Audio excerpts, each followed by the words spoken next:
बिस्मिल्लाहिर्रहमानिर्रहीम। बोलते कालम के साथ मैं आमिर रज़ा खान। और हाक जजीरे को बचाने के लिए ईरान ने नई भर्तियां शुरू कर दी हैं और ताज़ा दम फौज जो है उतार दी है। आप कहेंगे जल्दी जल्दी मैं सारी चीज़ें बताने लगा हूं, लेकिन क्योंकि हाक जजीरे को वाकई में ख़तरा है और डोनाल्ड ट्रंप आने वाले दिनों में इस पर कब्ज़ा करने के लिए कोई अटैम्प्ट करना चाहते हैं। इसी मकसद के लिए ईरान ने पहले से तैयारी कर रखी है। मैंने कल भी ये बात की थी कि ये इतना आसान नहीं है जितना डोनाल्ड ट्रंप को पेंटागन समझा रहा है कि जैसे वो एक रात में इस पर कब्ज़ा कर लेंगे। उन्होंने अपनी पूरी ब्रीफिंग तैयार कर रखी है कि किस तरह से यहाँ पर हेलीकॉप्टर्स और जहाज़ों के ज़रिए जो उतरा जाएगा और फिर तेल के उन डिपोज़ पर जिनकी मालियत अरबों डॉलर्स है उन पर ना सिर्फ कब्ज़ा कर लिया जाएगा बल्कि हाक जजीरे की दूसरी तरफ जो रास्ता है उसे भी बंद कर दिया जाएगा। और यूँ आपने हरमज़ का ये हिस्सा जो है पूरे का पूरा अमेरिका के कंट्रोल में आ जाएगा और उसके बाद अमेरिका जो है जिसको चाहेगा इजाज़त देगा यहाँ से गुजरने की। और जो ईरानी तेल है उसको जो है वो फ़रोख्त किया जाएगा। पहले ही डोनाल्ड ट्रंप ये बात कह चुके हैं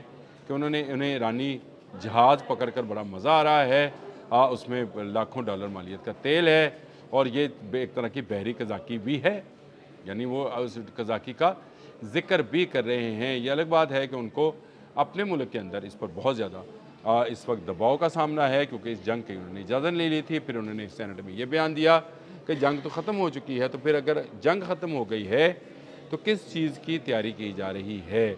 ईरान क्यों हाक जजीरे पर अपनी फ़ौजी सलाहियत को बढ़ा रहा है? ना सिर्फ वहाँ पर ताज़ा दम दस्तों को उतारा गया है बल्कि वहाँ पर नए सिस्टम्स और ड्रोन्स भी भिजवाए गए हैं। और ये ड्रोन्स जो हैं ये ऐसे ड्रोन्स होंगे जो कि फाइबर ऑप्टिक के साथ चलेंगे। कल मैंने आपको हिजबुल्लाह के हवाले से बताया था। इसके साथ साथ ईरान एक स्वाम अटैक का भी तैयारी कर रहा है। इसके साथ साथ इसके हाक जजीरे के साथ साथ नई बरूदी सुरंगें जो हैं वो भी बिछाई जा रही हैं, जो सिर्फ जहाज़ ही नहीं लॉन्च और हेलीकॉप्टर जो है उस पर भी एक्टिव हो जाएंगी, यानी उनकी आवाज़ों पर भी ये एक्टिव हो जाएंगी ताकि करीब आने वाले उन कमांडोज़ का मुकाबला किया जा सके जो इस जजीरे पर कब्ज़ा करने के लिए आ सकते हैं। अमेरिका बिल्कुल इस तरह बात की तैयारी कर रहा है।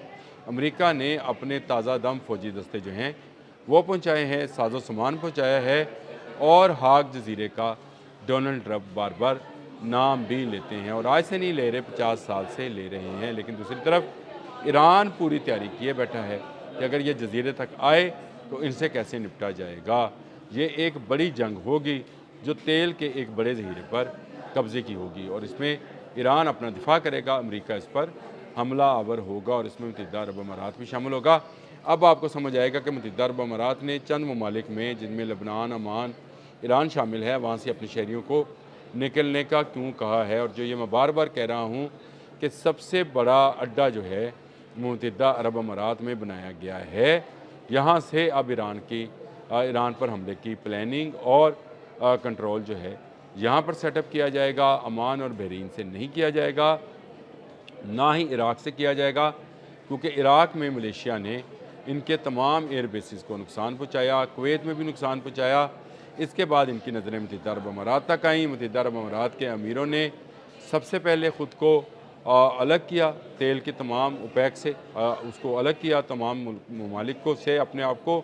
उसके बाद नेतन्याहू यहाँ पर अपना आयरन डूम लेकर आ गए और अब अमेरिका यहाँ पर मुसलसल अपना असला और गोला बारूद और जहाज़ जो है वो बढ़ा रहा है। और ये सारी ईरान पर एक नए हमले की तैयारी है और हमला की तैयारी इस तरह से की जा रही है कि छोड़े एटमी तनसीबात को सबसे पहले हाक जजीरे को जो है कब्ज़े में लिया जाए। लेकिन क्या ख्याल है, क्या ये कब्ज़े में तेल को ले पाएंगे? नहीं, ईरान इसकी तैयारी कर चुका है कि अगर बहुत ही वर्स्ट कम वर्स्ट जिसको बोलते हैं, बहुत ज़्यादा हालात ख़राब हुए तो फिर क्या जो है किया जाएगा। इन बहरी कज़ाकों को, अब तो बहरी कज़ाक कहना चाहिए ना, इन बहरी कज़ाकों को अमेरिकन के ख़िलाफ़ क्या हिकमत अमली जो है वो अपनाई जाएगी, इसकी तैयारी मुकम्मल की जा चुकी है। कमांडोज़ के ताज़ा दम दस्ते और ड्रोन्स और मिसाइल सिस्टम जो हैं वो हाक जजीरे में पहुंचा दिए गए हैं और इसके डिपोज़ के इर्द गिर्द भी बारूद बिछा दिया गया है। अगर कुछ कम अगर कब्ज़ा देना भी पड़ा तो अमेरिका के हाथ में कुछ नहीं आएगा, बल्कि पूरे का पूरा जजीरा आग के या बारूद के ढेर में तब्दील हो जाएगा और जो शख्स भी उस जजीरे पर मौजूद होगा जलकर खाक स्तर हो जाएगा। ये प्लानिंग ईरान ने सिर्फ उस सूरत में कर रखी है जब वहाँ से निकलना हुआ, यानी वो अपने तमाम कमांडर्स को वहाँ से निकाल कर इसको इस जजीरे को एक आतिशफ़शां के तौर पर या आतिशफ़शां बना देगा। लेकिन उसके बाद उन ममालिक में जिस तरह से मुत्तहिदा अरब अमारात है, जैसे अबू धाबी के ऑयल डिपोज़ हैं, उनको भी नहीं छोड़ा जाएगा, और जैसे दुबई में कंपनीज़ के दफातर हैं, उनको भी बख्शा नहीं जाएगा।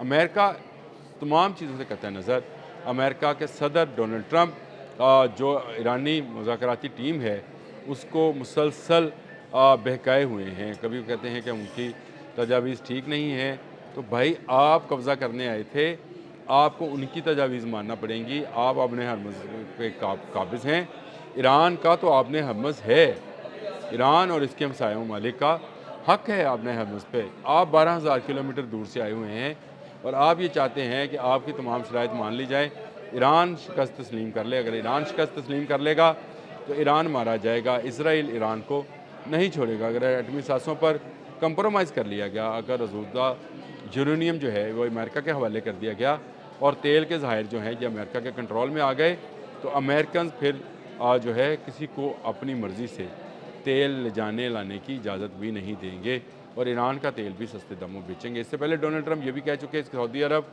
और रूस से ज़्यादा तेल उनके पास है, तो अपना तेल इस्तेमाल करो भाई, दुनिया के तेल पर क्यों कब्ज़ा जमाए जा रहे हो।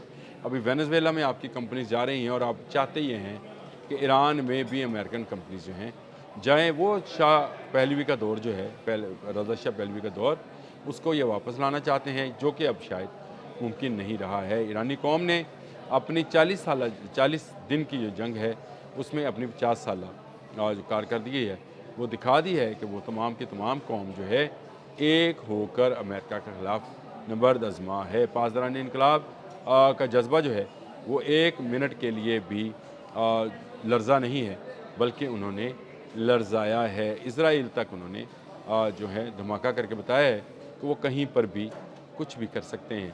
अभी मुत्तहिदा अरब अमारात को जंग का मैदान बनाया गया, मेरी ये प्रेडिक्शन है कि उसको जंग का मैदान बनाया जाएगा, मुसलमान को मुसलमान से लड़ाया जाएगा। मुत्तहिदा अरब अमारात के अमीरों को ये सोचना चाहिए कि उन्हें इस जंग से अलग होना है। जिस तरह सऊदी अरब आहिस्ता आहिस्ता डिस्टेंस दिखा रहा है, उनको भी डिस्टेंस दिखाना चाहिए। ये सऊदी अरब और रूस को एक साथ मिलाकर जो डोनाल्ड ट्रंप ने बयान दिया है, इसकी नज़ाकत को भी ज़रा गौर कीजिएगा। मैं भी इस पर मज़ीद प्रूव करता हूँ। मेरा ख़्याल है कि सऊदी अरब जो है आहिस्ता आहिस्ता इस जंग से बाहर जा रहा है। आपको याद है 4 दिन पहले मैंने एक व्लॉग किया था जिसमें मैंने ये बात का हिंट दिया था कि सऊदी अरब के अक़वाम मुत्तहिदा में नुमाइंदे ने ये लफ्ज़ बोला है कि तमाम मुल्कों की खुद मुख्तारी को जो है एहतराम करना चाहिए। अगर तमाम मुल्कों की खुद मुख्तारी का एहतराम करने की बात सऊदी अरब ने की है तो ये ईरान के पास जा सकता है। इससे पहले अमान जो है वो जा चुका है और अमान, लबनान और ईरान से ही मुत्तहिदा अरब अमारात ने अपने लोगों को वापस बुलाया है। शायद हो सकता है सऊदी अरब से भी अपने लोगों को निकलने का कह दे। मुत्तहिदा अरब अमारात बुरी तरह अमेरिका के साथ इस जंग में फंस रहा है और फंसता चला जाएगा।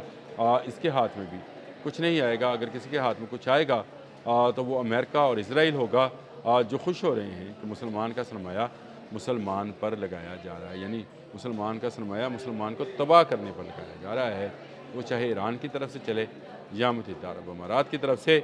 सेहूनी और जो ये नसारा हैं, यानी यहूद व नसारा जो हैं, ये मिलकर इस बात का लुत्फ़ उठा रहे हैं। सोचने की चीज़ मुत्तहिदा अरब अमारात के लिए है कि उसे इस जंग का हिस्सा नहीं बनना चाहिए। हाक जज़ीरे की मैं बात कर रहा था, जहाँ पर ताज़ा दम दस्ते जो हैं पहुँचा दिए गए हैं। सऊदी अरब और मुत्तहिदा अरब अमारात वाले मामले पर मज़ीद गुफ्तगू ज़रूर करूँगा, लेकिन आने वाले व्लॉग में। अब तक के लिए अल्लाह हाफ़िज़।